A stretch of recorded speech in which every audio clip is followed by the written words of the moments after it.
오늘 주실 하나님의 말씀은 요한계시록 2장 12절에서 17절까지 말씀입니다.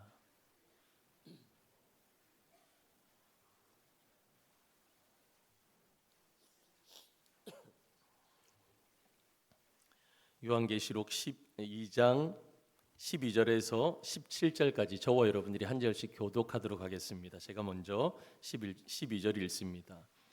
버가모 교회 사자에게 편지하라. 좌우에 날성검을 가지신 이가 이르시되 내가 어디에 사는지를 내가 아노니 거기는 사탄의 권자가 있는데라. 내가 내 이름을 굳게 잡아서 내 충성된 증인 안디바가 너희 가운데 곧 사탄이 사는 곳에서 죽임을 당할 때에도 나를 믿는 믿음을 저버리지 아니하였도다. 그러나 내게 두어 가지 책망할 것이 있나니 거기 내게 발람의 교훈을 지키는 자들이 있도다. 발람이 발락을 가르쳐 이스라엘 자손 앞에 걸림돌을 놓아 우상의 제물을 먹게 하였고 또 행음하게 하였느니라. 이와 같이 내게도 니굴라 당의 교훈을 지키는 자들이 있도다. 그러므로 회개하라. 그리하지 아니하면 내가 내게 속히 가서 내 입의 검으로 그들과 싸우리라. 귀 있는 자는 성령이 교회들에게 하시는 말씀을 들을지어다.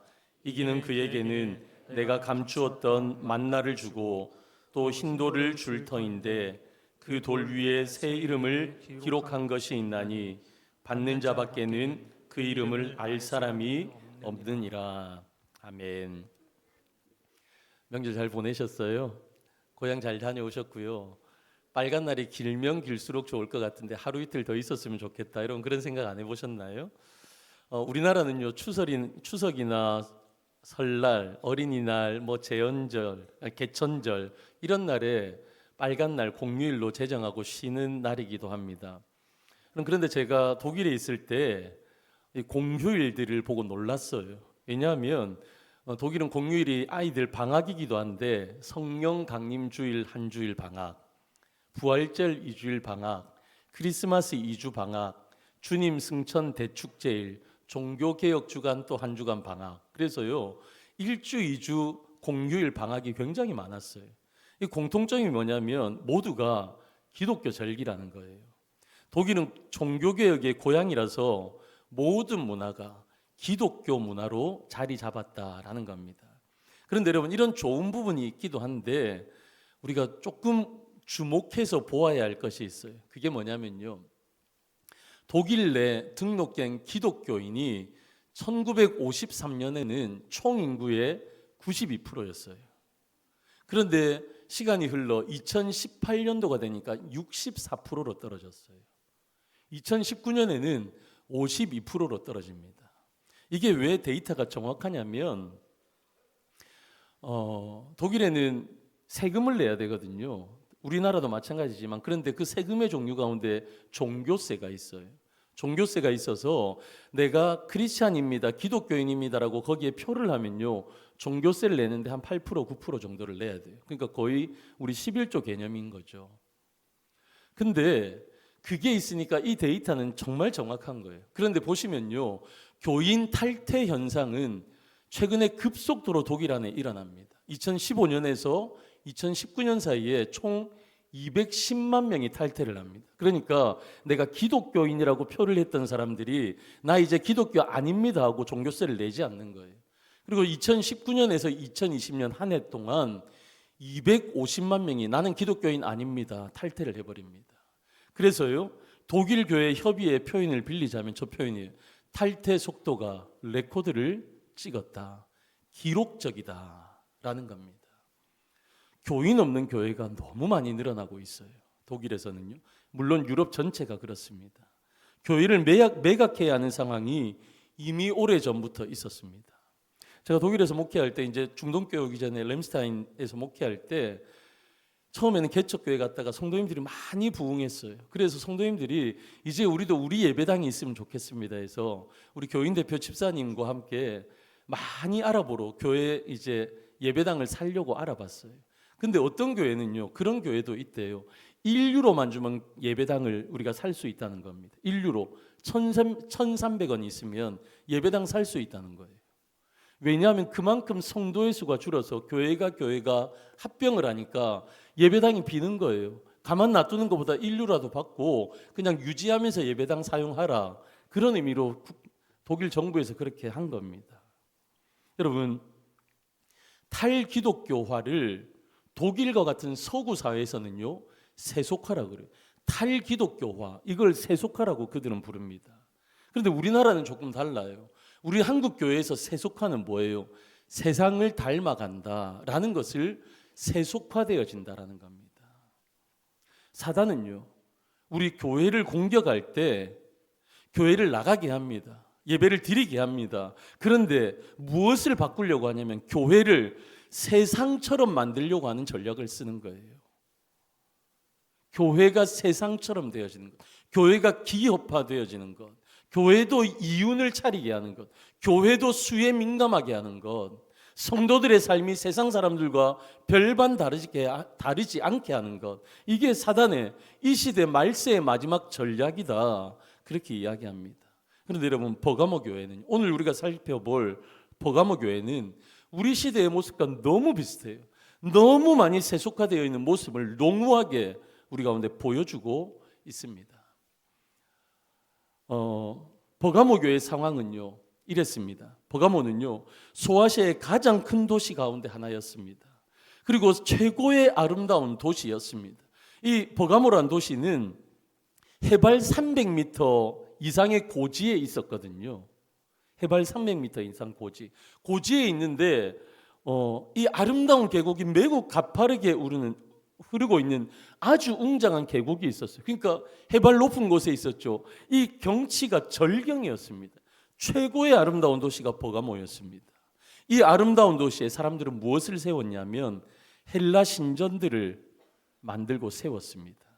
특히 버가모의 신이라고 불리우는 아스클레파우스라는 신전을 만들었어요. 이 신전의 모습이 이래요. 요즘 현대적으로 왼쪽에 보면 저런 모습이 아직까지 버가모에 가면 남아 있습니다. 그런데 저런 모습이 있는데 저 우측의 그림을 보면 기둥에다가요, 저런 걸 막 이렇게 새겨놨어요. 어떤 그림이냐면 뱀 그림이에요. 뱀. 그러니까 이 아스클레파우스라는 이 신의 상징은요, 뱀이었습니다. 뱀. 그 시대에 질병이 있는 사람들은요, 이 신전으로 다 나아갔습니다. 그래서 그곳에서 이 신전에서 기도하면 낫는다라는, 치료가 된다라는 것을 믿었어요. 그러니까 병을 고치고자 하는 이 간절한 사람들의 마음을 역이용해서 이 신전에 있는 사람들이요, 우상숭배자로 이들을 만들어버린 겁니다. 여기에 절에, 여기에 예배, 여기에 돈을 바쳐, 그래야지 너희들이 나을 수 있다, 그렇게 우상숭배자로 만든 거예요. 이런 상황이 하나 있었습니다. 또 다른 하나의 상황은요, 거기에 장서가, 책이 220만 권에 가까운 방대한 도서관이 있는 곳으로 유명했어요. 버가모가 20만 권이 넘는 도서관이 있었다. 요즘도 20만 권이 있으면 쉽지 않은데 그때 어마어마했던 거예요. 근데 이 책의 대부분이 어떤 책이었냐? 인본주의적인 책들, 헬라 문명의 책들이었습니다. 그러니까 인간적인 지식을 계속 쌓아 올리도록, 그래서 이 지식이, 인간적인 지식이 하늘을 찌르도록 만들게 되었다라는 거예요. 그 안에는요, 그 책의 내용들은 물질적이고 쾌락적인 것들로 가득 차 있었어요. 마치 바벨탑 사건처럼 우리가 탑을 쌓아서 하나님처럼, 하나님까지 올라가 보자 했던 것처럼, 그들이 이 지식적인 것으로 이 책을 읽어서 우리의 지식이 하늘에 닿을 만큼 올라가 보자 했던 거예요. 여러분, 또 다른 가장 중요한 문제, 이들의 상황은요, 로마 제국의 아시아주의 행정 수도와 같은 곳이 버가모였다라는 것입니다. 여러분, 아시아에서 최초로 로마 황제를 숭배하기 위해서 신전을 건축한 곳이 버가모예요. 그러니까 아시아 가운데에서 황제 숭배의 가장 중심이 어디였느냐? 여기 버가모였습니다. 여러분, 에덴 동산에서요, 하나님께서 에덴 동산 중앙에 뭘 만드셨어요? 선악과 만드셨잖아요. 어디에서든지 선악과를 바라보며 하나님을 기억할 수 있도록 그렇게 만드셨어요. 마찬가지였어요. 이 버가모에 살아가는 사람들은 어디에서든지 이 신상, 신전을 볼 수 있게 만들었어요. 그래서 버가모 사람들이라면 하루라도 이 신상과 신전을 보지 않을 수 없었던 겁니다. 그래서요, 이곳은 수많은 거짓의 영, 사탄의 영향력을 받았던 도시가 버가모 도시였습니다. 그래서 13절에는 이 버가모 도시를 뭐라고 소개합니까? 사탄의 권자가 있는 데라.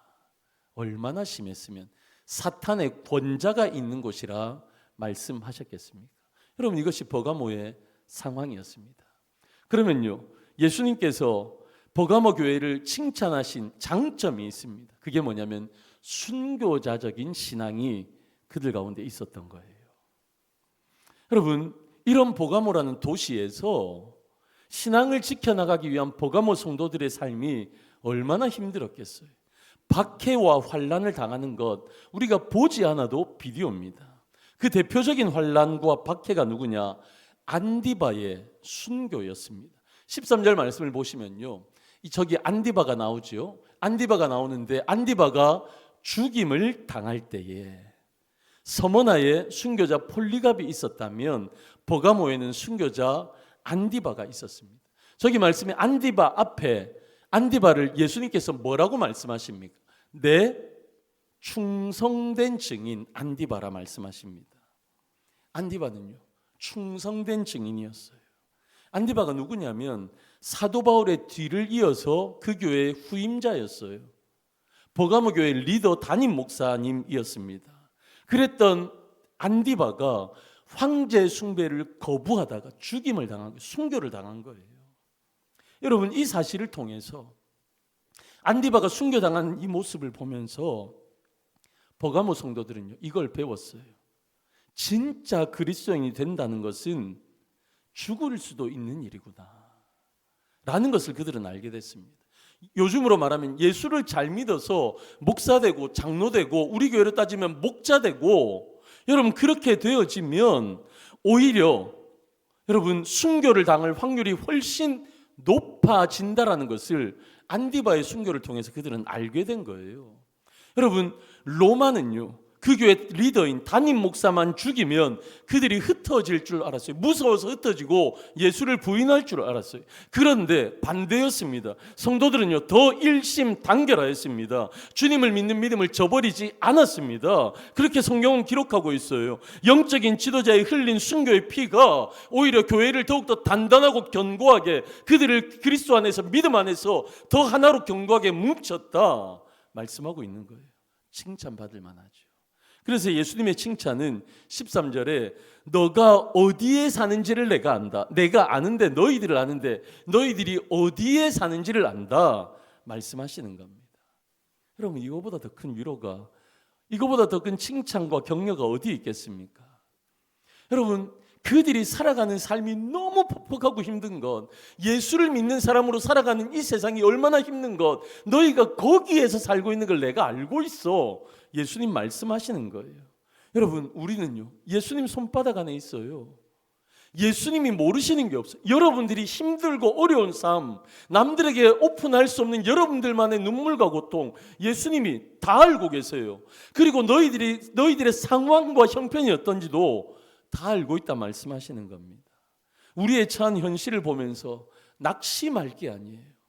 하나님 나에게 왜 이러세요? 낙심할 것이 아니라 우리 주님께서 다 아신데, 우리를 다 아시고 위로하신데, 여러분 우리는 그렇게 격려를 받는 겁니다. 주님께서 불꽃 같은 눈으로 나를 감찰하신다 라는 것은요, 우리의 상황과 형편을 다 아신다라는 것은요, 우리 주님께서 우리의 문제를 다 해결하시겠다, 스탠바이 우리 하나님께서 하고 계시다라는 겁니다.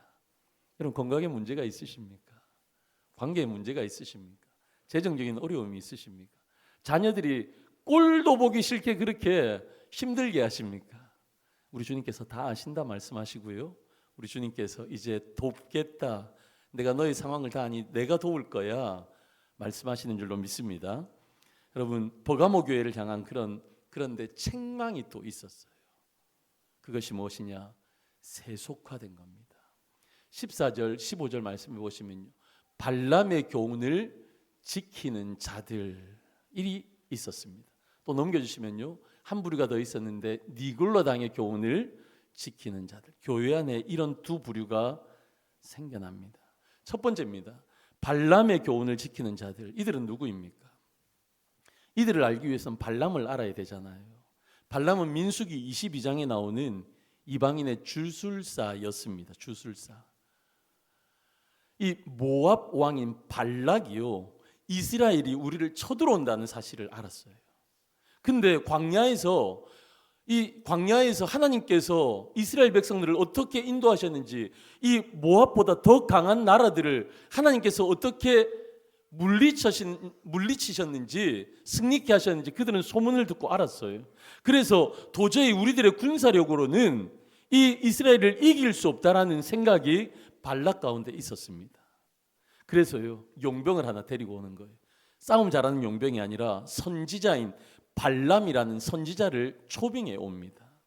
돈을 주고 매수해서 이 발락이 발람에게 이스라엘을 저주하도록, 그래서 자기들이 이기도록 그렇게 하는 전략을 짰습니다. 근데 발람은요, 어땠습니까? 이스라엘을 저주하려고 했는데 하나님의 신이 그 가운데 임하니까 저주가 아니라 계속 축복을 하는 거예요. 계속해서 저주가 나오지 않고 축복이 튀어나오니까 전략을 바꿉니다. 어떻게 해요? 오히려 이스라엘 백성들에게 잔치를 베풀어 주자. 그들을 마음껏 먹고 마시게 해주자. 여러분, 이스라엘 남자들 생각이 어떻겠습니까? 얼마나 기쁜 소식입니까? 전쟁을 하지 않아도 저들이 두 손 들고 항복해서 전쟁을 포기한다 합니다. 더군다나 우리들을 위해서 잔치를 베푼다 합니다. 초대해서. 얼마나 좋습니까? 우상의 제물을 놓고 여자들을 데려다 놓습니다.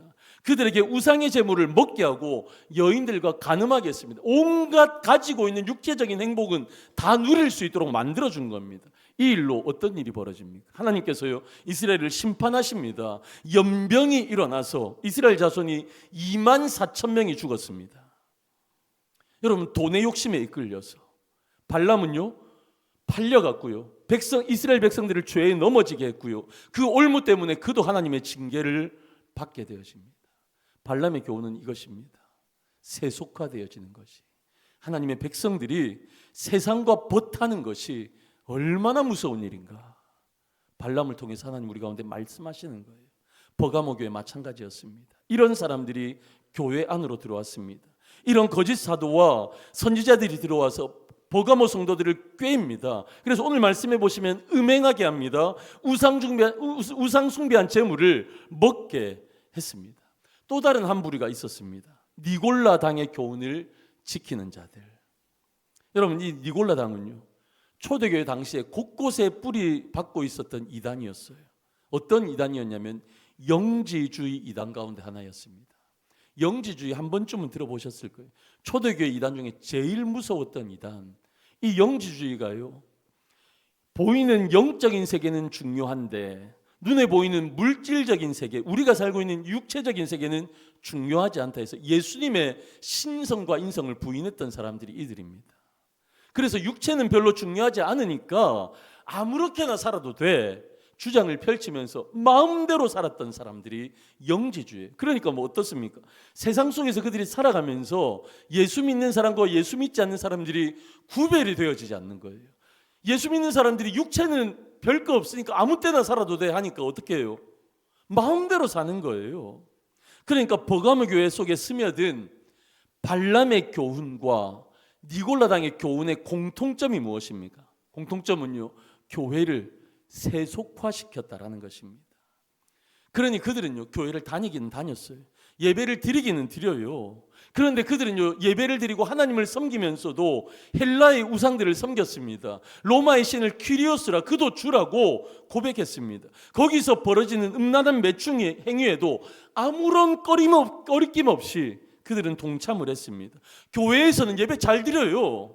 예수님을 주인이라 고백하면서 두 손 들고 찬양하며 예배 드립니다. 그런데 세상에 나가서는 예수님 주인이 아니라 세상의 로마 황제가 헬라의 그 신들이 주인입니다. 고백하며 살았던 거예요. 예수를 믿는다 하면서 예수님과 세상과 겸하여 양다리 걸치며 그들은 살았다라는 겁니다. 버가모 교회는요, 세상과 타협했습니다. 요즘으로 말하면요, 이해하기 쉽게 말씀드리면요, 여기 계신 우리 성도님들이, 우리 집사님들이요, 주일날 예배 잘 드립니다. 두 손 높이 들고 하나님 찬양합니다. 때로는 눈물도 흘립니다. 주님이 나의 주님이시라고 고백합니다. 그런데 세상에 주가 또 있어요. 세상에 나가면 회식 자리에서 주님을 또 섬깁니다. 맥주 한 잔, 와인 한 잔, 소주 한 잔, 아무것도 아닌 것처럼 술 마시고요. 담배 태우는 게 예사입니다. 혹시 여러분들 가운데 그런 분들 계시지 않습니까? 예수를 믿지 않는 분들 중에서 교회 가자고 하면요, 지금은 모르겠어요. 언제든지 교회 가지 않는 이유를 대면서 핑계거리 1번이 나 술, 담배 하니까 못 가, 나 이거 못 끊어 하는 분들이 너무 많아요. 그런데 여러분 아십니까? 술, 담배 해도 교회 나와도 됩니다. 우리 목사님 또 이상한 얘기 하시네. 또 왜 저러시지? 교회 처음 나오시는 분이었는데요, 교회를 다녀본 적이 없어요. 근데 이분이 처음 본 분이 왔는데 내 옆에 앉았는데 이상한 냄새가 나요. 무슨 냄새? 담배 냄새. 그러면 여러분 어떻게 하셔야 됩니까? 여러분 어떻게 해야 되면 그때는 이해해 주셔야 됩니다. 우리 목사님 이상한 얘기 하시네. 끝까지 들어보세요. 그러니까 여러분들의 남편분이나 여러분들의 자녀들이요, 교회 가자 했는데 술, 담배 때문에 나는 못 가요 여보, 아빠 나 술, 담배 때문에 못 가요. 그러면요 어떻게 해야 된다고요? 우리 담임 목사님 그러시는데 술, 담배에도 교회 나와도 된대 하고 같이 나오시면 됩니다. 누가 아멘 하셨어요? 감사합니다. 여러분 우리 남편이 교회를 나왔어요. 그렇게 부탁을 하고 10년을 기도했는데 교회에 나왔어요. 근데 교회를 마치자마자 어딘가 급하게 가. 저 보이지 않는 어떤 골목에 가더니 담배를 뻐끔뻐끔 피네. 그래도 이해해 주셔야 됩니다. 왜 그런 줄 아세요? 아직 은혜 받지 않으셨거든요. 아직 하나님 인격적으로 만나지 않으셨거든요. 다 용납이 되고 용서가 되는 거예요. 은혜 받으면 자연히 끊어지는 겁니다. 그런데 여러분 이건 예수 믿지 않는 분들에게 제가 드리는 말씀이에요. 그런데 예수를 믿는 우리는 어때요? 달라야 합니다. 여러분들 중에 교회를 다니시면서 이 자리에 예배 자리에 오셨는데 예수님이 나의 주인이라고 고백하시는데 교회에서 직분을 맡아서 이 모양 저 모양 여러 가지로 귀하게 교회를 섬기고 하나님을 섬기고 계신데 아직도 술 한잔 쉽게 하시고 담배 끊지 못한 분이 계시다면요, 기도하십시오. 주님의 은혜 구하십시오. 그리고 끊으시기를 주님의 이름으로 간절히 축원합니다. 1부 예배 때는 아무도 아멘 안 하셨어요. 2부 예배 때는 쥐꼬리만하게 몇 분이 아멘 하셨어요. 3부 예배도 아주 작게 하셨습니다. 여러분 혹시 여러분 그러실 수 있어요? 그렇다면요 지금부터가 중요합니다. 주님의 은혜를 구하고 끊으십시오.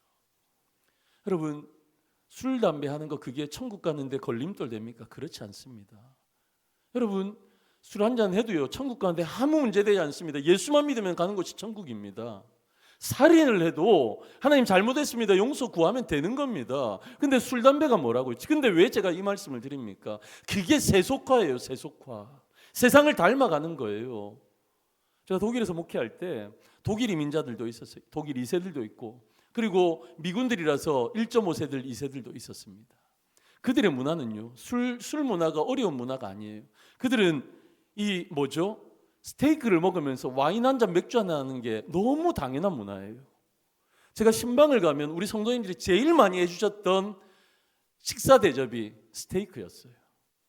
엄청 맛있거든요. 근데 그거 먹으면서 그들은요 별거 아닌 것처럼 맥주 한 잔, 와인 한 잔 당연하게 합니다. 그런데 제가 안 먹는 거예요. 저와 저 아내는 안 마시는 거예요. 그러면서 저희한테 했던 말이 목사님 왜 그렇게 답답하세요? 이 맛있는 스테이크 고기 먹는데 왜 와인 한 잔 안 하세요? 그러면 제가 뭐라고 할게요?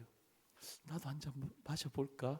다 하는데 여기 한국 아니고 독일인데 제가 그랬겠어요. 제가 여러 번 말씀드렸지만 알코올은 입에 대지 않았습니다. 술은 입에 대지 않았습니다. 여러분 제가 그렇게 얘기했습니다. 제가 한국에서 온 목사입니다. 저는 개혁주의 장로교 목사입니다. 그래서 저는 술을 마시지 않습니다.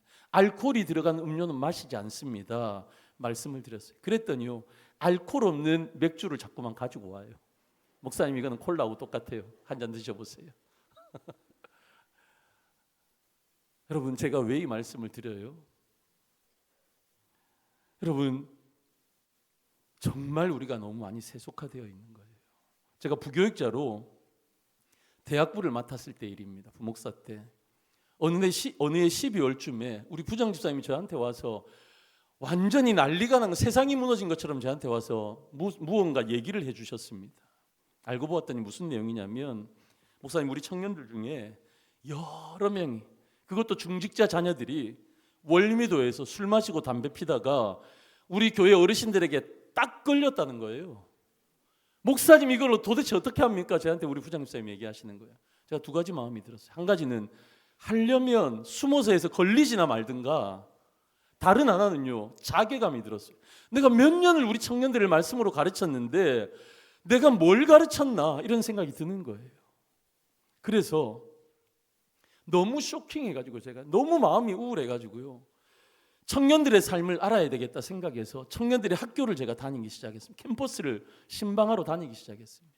그런데 놀라운 사실을 하나 발견합니다. 아침에 신기한 광경을 발견해요. 남녀가 한 건물에서 같이 나오는 거예요. 청년들이, 대학생들이. 얘들이 같이 나오는데 저게 도대체 무슨 일이지? 도대체가 무슨 일이지? 알고 봤더니 대학교 앞에 원룸에 대학생들이 그렇게 많이 동거를 하며 살아간대요. 같이 살아간대요. 여러분 뒤에는 심지어 제가 무슨 얘기까지 들었냐면 주말에는 모텔 잡기가 힘들대요. 얘들 때문에 모텔을 하도 주말에 잡아서. 제가 술, 담배 문제로 시작한 우리 청년들의 신방의 문제가요 혼전 성관계 동거까지 가게 된 거예요. 하나님 어떻게 합니까? 세상 속에 너무 물들어 찌들어 있는 우리 아이들을 어떻게 합니까? 하나님 제가 가르치고 있는 이 청년들도 혹시 이렇지 않습니까? 술, 담배 문제로 성관계 무너진 아이들 아닙니까? 기도하면서 하나님 어떻게 해야 됩니까? 기도하는데 하나님 저에게 어떤 마음을 주셨냐면 너가 목사인데 말씀으로 가르쳐야지. 그래서 레위기를 가지고 1년 동안 강의를 했습니다. 하나님의 거룩이 무엇인가? 세상 속에 살아가는 우리가 어떻게 거룩과 순결함을 지켜가야 하는가? 1년을 가르쳤어요. 여러분 그 이야기가 제가 우리 청년들에게 레위기 강의한 지가 10년이 훨씬 넘었습니다. 10년이 더 지난 이야기입니다. 지금은 어떻습니까? 교회 안에 여러분 술, 담배 문제 이미 무너진 지 오래된 것 같아요. 제 생각에는. 여러분 혼전 성관계, 청년들의 혼전 성관계 여러분 무너진 지 오래되었습니다. 여러분 이건 한국교회의 현실입니다. 제가 말씀드리고 싶은 건요 하나님의 말씀이 우리의 삶의 기준이 되어야 돼요. 하나님의 말씀이 말씀하시는 대로 그 기준을 따라 우리는 살아가야 됩니다. 그런데 우리의 삶이 어떻습니까? 하나님의 말씀은 뒷전으로 두고 세상과 적당히 타협하며 좋게 재밌게 지냅니다. 내 인생 나도 내 인생이 한 번밖에 없는데 내 인생 나도 한번 즐겨봐야지. 여러분 그 세속화가 교회 안에 들어온 거예요. 여러분 너무 가파르게 이게 무너지고 있는 게 요즘의 현실입니다. 우리는 지금 말씀이라는 절대 기준이 흔들리고 세상과 교회의 경계가 허무는 시대 가운데 우리는 살아갑니다. 그런 교회는 어떤 교회입니까? 결국은 교회의 거룩과 순결을 잃어버린 겁니다. 성경의 표현처럼 짠맛을 잃어버린 거예요. 빛이 빛의 역할을 감당하지 못하는 거예요. 세상과 다를 바가 없는 거예요. 버가모 교회가 이랬어요.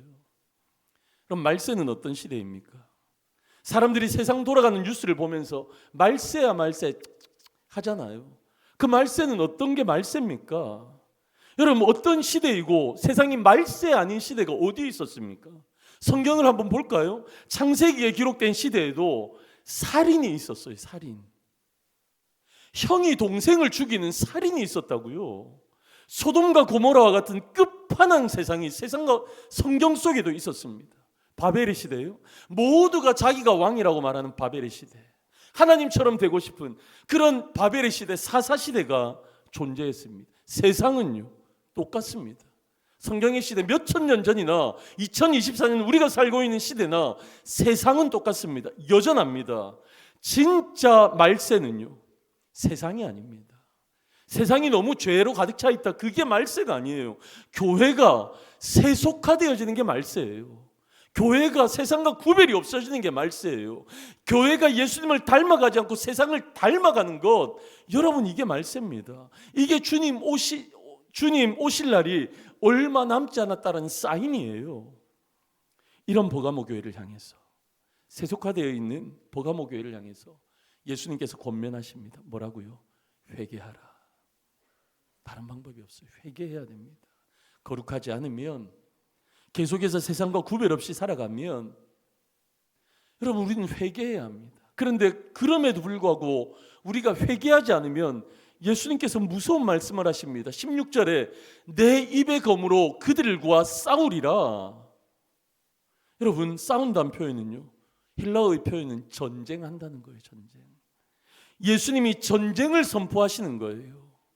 예수님이 세상과 전쟁하시겠다, 악한 영들의 권세와 싸우시겠다, 그 말씀이 아니에요. 세속화되어 있는 상태의 교회와 성도들, 너희들 회개하지 아니하면 우리는요 예수님과 적이 된다는 거예요. 예수님이 우리와 싸우신다는 거예요. 오늘 말씀을 시작할 때 예수님께서 당신을 소개하실 때 12절에 이렇게 소개하십니다. 좌우에 날성검을 가지신 이. 예수님이요 좌우에 날성검을 가지시니, 버가모 사람들은요 이 표현을 뼛속 깊이까지 알고 있었습니다.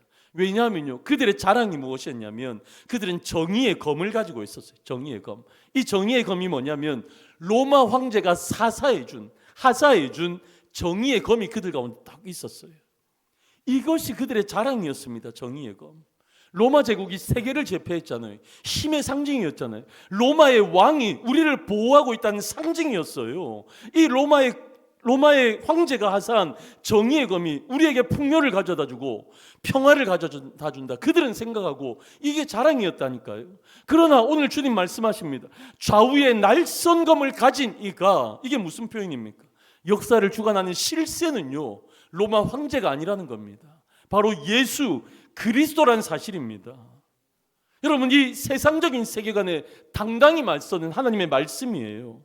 사랑하는 성도 여러분, 어느 시대나 경건하게 살고자 하면, 하나님의 자녀답게 살아가고자 하면 버가모 교회처럼 박해가 있습니다.